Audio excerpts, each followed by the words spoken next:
warahmatullahi wabarakatuh. Kembali lagi di Menyala Project edisi dengan Presiden BEM UNER, ya, bukan Presiden Jokowi, Mas Atta, yang merupakan salah satu aktor intelektual ya dalam gerakan mahasiswa UNER di apa Mas? Aksinya apa Mas kemarin tuh? Putusan MK, kawal putusan MK. Kawal putusan MK, ya kan? Kawal putusan MK, ya kan? Jadi ini adalah aktor intelektualnya. Yang pasti kemarin pas aksi itu dihubungi oleh ini ya, oleh Kanit Intel Polrestabes itu pasti biasanya. Oh, banyak itu ya. Yang miss call banyak. Ya, miss call gitu. Mas, gimana aksinya anak UNER turun berapa gitu biasanya. Awal banget Mas ya? Oh, apal. Karena saya dulu sering koordinasi sama Kanit Intel, Kanit Reserse Polrestabes Surabaya gitu. Benar. Nah, kemarin tadi kita sudah membahas mengenai proses kenapa kok menolak menolak putusan MK. Dan sebenarnya kalau kemarin kita mempelajari putusan MK itu memang menguntungkan partai-partai non parlemen karena itu kan gugatannya adalah untuk gugatan dari Partai Gelora ya, Partai Buruh. Sama Partai Buruh gitu kan. Nah, cuma Mas, yang uniknya adalah kalau Mas Atta melihat hari ini bahwa ternyata dinamika politik Jawa Timur itu antara pemilihan provinsi ya, pemilihan gubernur dengan kota Surabaya itu berbeda. Gitu kan. Dimana kalau di Jawa Timur itu kita melihat ada 3 perempuan ya, 3 perempuan dan representasi dari 3 kampus besar di Surabaya. Bu Kofifa, ketua alumni UNER, ya kan? Kemudian Bu Risma, IKITS, dan yang ketiga adalah Bu Lulu, itu satu alumni sama Mas Fandi, ya kan? Winsa. IAIN sih zaman biyen ya sebutannya IAIN. Benar. IAIN Sunan Ampel. Jadi itu adalah 3 pertarungan. Nah, kalau Mas Atta melihat bagaimana dinamika di Jawa Timur ini, terutama terkait dengan pemilihan gubernur, sejauh mana teman-teman mahasiswa ya, sepengetahuan Mas Atta melihat pertarungan yang nanti akan terjadi di Jawa Timur 1 ini?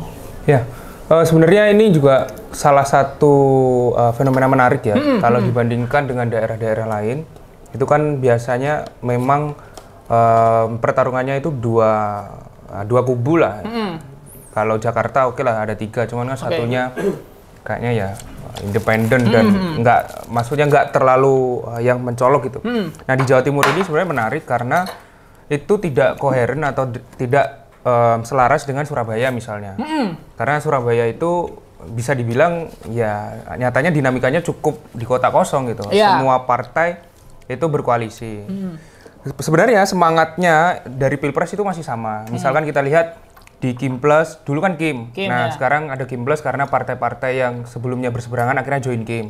Nah, kalau di Surabaya, ini bukan Kim Plus namanya kayaknya, tapi PDIP Plus gitu. Karena dua calon ini dua-duanya dari PDI. Tapi diusung sama partai-partai Kim Plus semua. Jadi PDIP Plus mungkin ya cuma bercanda. PDI Plus ya, bukan PDI Perjuangan. PDIP Plus lah, PDIP Plus gitu. Takut saya masih ngomong. Nggak, itu jadi edit. Oh iya, jadi ya itu nanti tolong di sensor dikit-dikit lah teman-teman ya. Kalau untuk yang Jawa Timur ini menarik karena sebenarnya ini juga selain merepresentasikan 3 kota, itu juga merepresentasikan biasanya basis-basis wilayah. Ya, betul. Bisa dibilang kan Jawa Timur ada beberapa basis Abangan.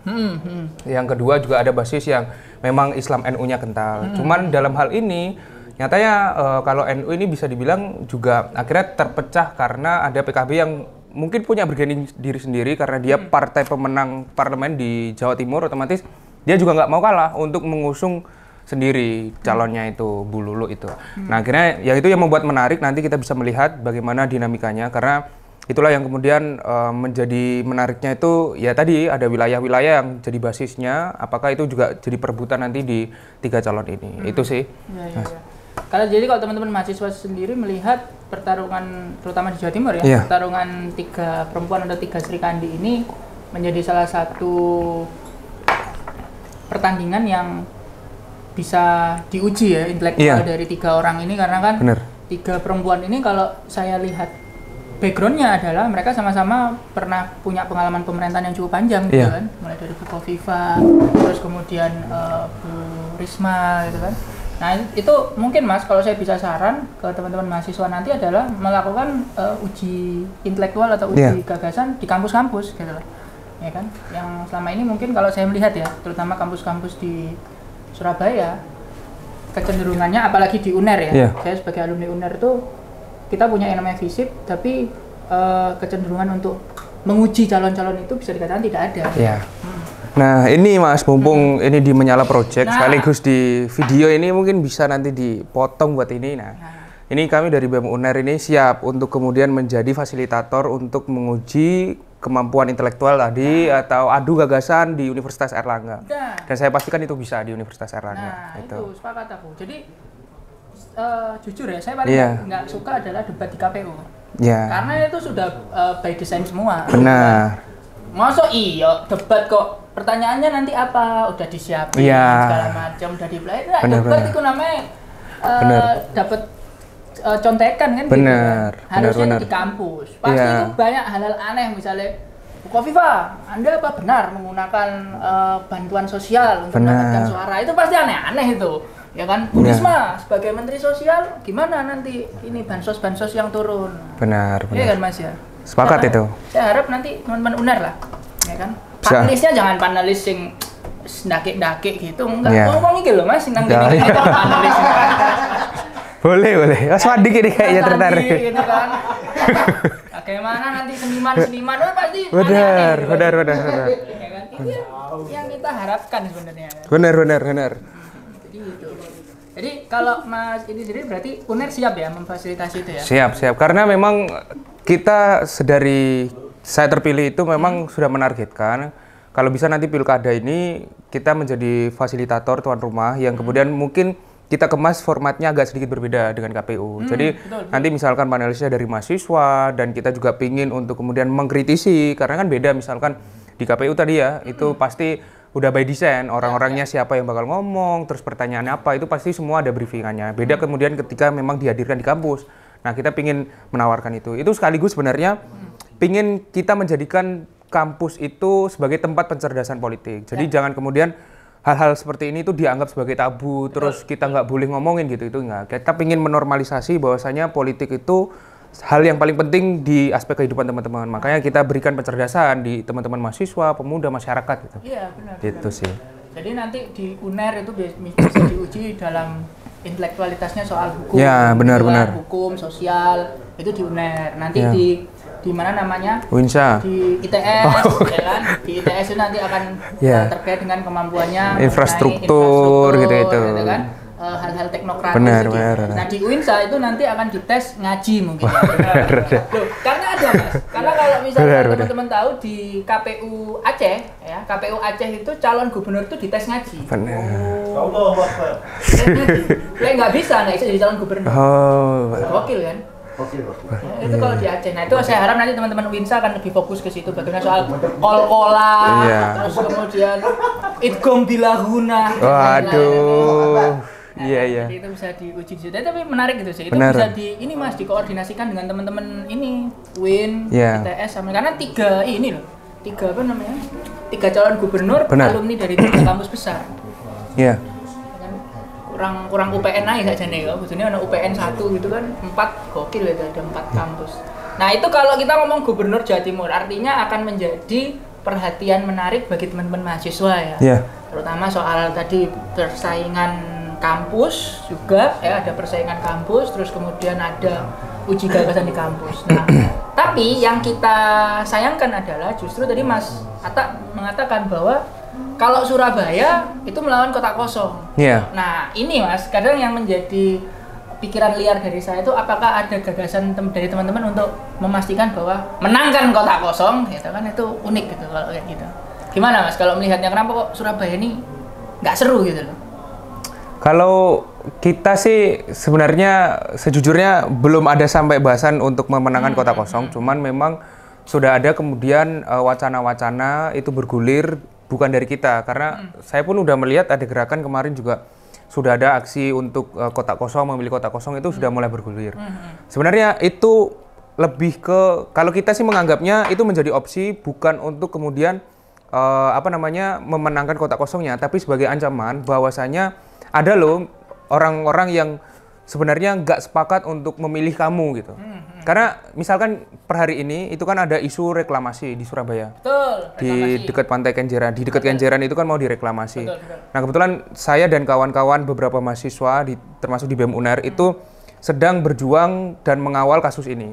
Kemarin pun sudah ada soal uji AMDAL yang dilakukan oleh PT Granting Jaya itu ke nelayan-nelayan yang kemudian itu ditolak. Nah, itu salah satu opsinya adalah kita nggak mau memilih calon wali kota yang pro terhadap reklamasi. Misalnya kayak gitu. Itu akhirnya dijadikan opsi-opsi untuk kemudian salah satunya yang melawan gitu. Memastikan bahwa oke, nggak apa-apa kamu kota kosong, tapi setidaknya aspirasi-aspirasi dari orang-orang yang mungkin bisa jadi ini termarginalkan, terus terdampak dari kebijakan-kebijakan yang ada di Surabaya ini, perhatikanlah gitu. Kalau nggak aku milih kota kosong gitu. Karena itu adalah opsinya, itu sih sejauh ini. Karena kalau kita katakan itu tidak ada pilihan ya, seolah-olah kalau Mas Eri dan Pak Armuji ya itu seolah-olah mereka adalah satu-satunya pemimpin yang terbaik. Benar. Padahal kalau kita katakan sebenarnya partai-partai non parlemen itu mereka bisa kok mengusung sendiri itu. Tapi itu kenapa alasan kok tidak ada calon dari Partai Bulan Bintang, Hanura, Perindo? Harusnya mereka bisa untuk nyalon sendiri karena itu tadi seolah-olah kita nggak dikasih pilihan ya. Meskipun kalau misalkan dari catatan teman-teman UNER sendiri ya melihat bagaimana progres pembangunan di kota Surabaya selama kepemimpinan Mas Eri dan Cak Ji ini seperti apa teman-teman melihatnya, Mas? Yes, karena saya mahasiswa dan saya lebih banyaknya ke advokasi ke teman-teman yang atau masyarakat yang kurang termarginalkan lah bisa dibilang, kurang perhatian gitu sebenarnya masih banyak gitu. Misalkan di daerah Wonokromo itu ada anak-anak yang, mohon maaf, dia memang dapat sekolah, cuman lingkungannya itu tidak mendukung. Misalnya dia akhirnya setelah pulang sekolah itu harus ngamen lah, atau bahkan nggak sekolah gitu, meskipun statusnya sekolah gitu. Jadi kita akhirnya ada pengabdian di sana, bikin sekolah-sekolah gitu. Terus ada juga beberapa yang daerah-daerah, misalnya ya, mohon maaf, akhirnya juga nggak terperhatikan. Misalkan ya di Kenjeran itu akhirnya dia kemudian menjadi dampak sebenarnya meskipun bukan kebijakannya dari pemerintah kota Surabaya, itu kan kalau yang direklamasi itu kan PSN ya, proyek strategis nasional. Cuman kan sebenarnya bisa untuk andil di kota itu, di wali kotanya kan bisa andil sebenarnya. Itu salah satunya. Dan kita masih banyak kok melihat banyak yang kemudian aspirasi dari warga Surabaya ini yang masih kurang puas terhadap pemerintahan, itu masih banyak. Meskipun sebenarnya nggak bisa dipungkiri majunya Eri dan Armuji dan disokong 16 atau 17 partai itu kan juga sebenarnya berdasarkan survei. Kepuasannya masyarakat Surabaya mungkin terlalu besar, akhirnya semua partai berkonsolidasi untuk mengusung dua orang ini ya, kita nggak tahu ya. Cuman kan karena saya sebagai mahasiswa otomatis basisnya adalah yang melihat orang-orang yang itu tadi terpinggirkan gitu-gitu, dan itu masih banyak di Surabaya. Di survei kepuasan dari Pak Eri dan Pak Armuji itu kalau misalkan dijadikan 100%, itu 70% lebih puas ke Cak Ji sebenarnya. Karena Cak Ji, ya apa re? Ono masalah apa iki re? Nah, kenapa itu kok ininya nggak Cak Ji Mas yang nomor 1 ini? Harusnya kan Cak Ji ini, mungkin tapi kalau dia jadi wali kota mungkin nggak bisa bikin konten kayak ngono ya. Ya mungkin itu ya waktunya terbuang untuk memikirkan Surabaya. Masa iya wali kota terus bikin konten bareng sama Mas sama Aan ya kan. Aan cacat, Aan disabilitas itu. Nah, Nongki outsider. Buat Maduro Cak Ji kan nggak mungkin kan ya. Jadi itu hal-hal yang mungkin ya hiburan ya buat masyarakat kota Surabaya sebenarnya. Jadi lebih puasnya ke Cak Ji sebenarnya. Jadi Surabaya butuh lebih gembira ya sebenarnya, butuh lebih lawak dan gembira gitu kan. Saya akan memilih Cak Ji sebenarnya Mas. Kalau Cak Ji itu jadi wali kota Mas. Oh iya. Kan? Kalau Cak Ji jadi wali kota, saya barisan cinta Cak Ji mungkin ya. Saya akan fokus ke BCA gitu ya, barisan cinta Cak Ji, itu Armuji. Barisan cinta Armuji. Benar. Tapi sayangnya nggak jadi calon wali kota gitu kan. Nah, tapi kalau teman-teman mahasiswa sendiri ya Mas ya, melihat Mas Tata juga melihat ini bisa dikatakan sebagai ini nggak sih, kemunduran demokrasi bagi kota Surabaya nggak sih? Terutamanya bagi partai-partai politik yang seharusnya kan mereka punya fungsi kaderisasi ya. Mereka harusnya memunculkan kader-kader yang setidaknya saya tahu bahwa keterpilihan Eri Armuji itu tinggi, tapi setidaknya melawan lah. Masa ya nggak ada yang melawan gitu. Nah itu mungkin di sisi lain iya sih, karena memang demokrasi itu bagus ketika memang diberikan banyak pilihan kan. Cuman ya posisi per hari ini kan realitanya adalah ya cukup satu itu aja, dan ya kita nggak mau akhirnya pilihannya cuma kota kosong atau enggak ya Eri Armuji. Pun itu kalau misalkan di tataran grassroots pasti orang-orang memilihnya ya nggak bisa dipungkiri Eri Armuji gitu. Karena bakal banyak orang yang nggak bisa melihat sebagai kota kosong ini sebagai alternatif. Pasti nanti pertanyaannya, terus kalau kota kosong pemimpinnya siapa?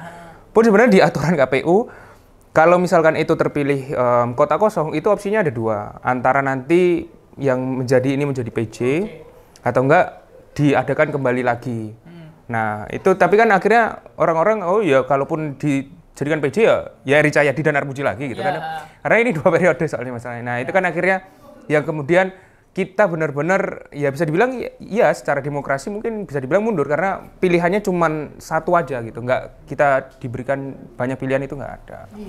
Gitu sih. Itu nanti bisa diuji ya teman-teman. Teman-teman, saya berharap bahwa teman-teman UNER juga ITS menguji antara Cakji dan kota kosong gitu. Mana yang lebih kosong? Waduh. Ya, maksudnya yang lebih banyak di ininya. Tapi kalau Cakji terbaik. Oke.